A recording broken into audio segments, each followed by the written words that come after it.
Yes. सभापति महोदय, आग लगने के बाद कुआं खोदने की जो प्रथा है वह बंद होनी चाहिए। मैं समझता हूँ कि पहले जो राजा थे वे सोचते थे कि दूसरे लोग प्रशिक्षण नहीं ले सकते हैं, लेकिन सवाल यह नहीं है।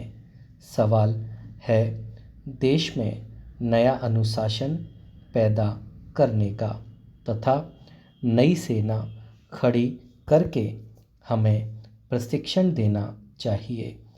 आजकल लोगों में एक हीनता की भावना आ गई है।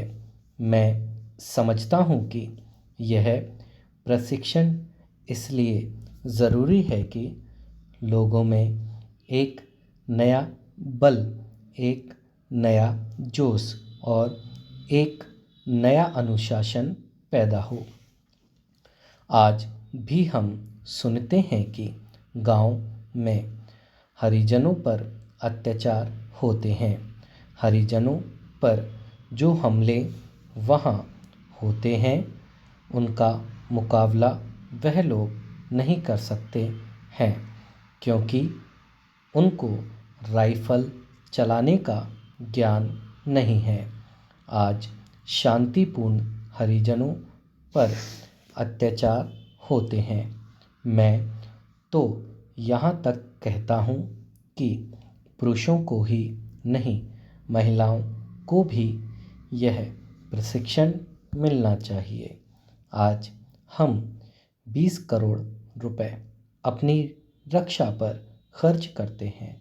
इसके बजाय अगर देश का बच्चा बच्चा जानदार आदमी बन जाए और राइफल का प्रशिक्षण लिए हुए हो तो मैं समझता हूँ कि इतना पैसा देश के विकास के काम में खर्च हो सकता है, लेकिन हमने कभी भी इस बात को नहीं सोचा।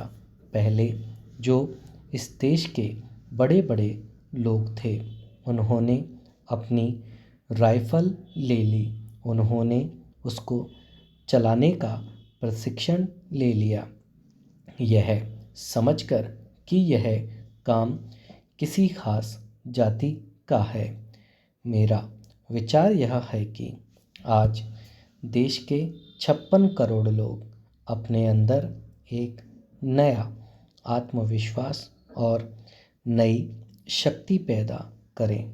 इसके लिए यह राइफल प्रशिक्षण सबके लिए अनिवार्य होना चाहिए।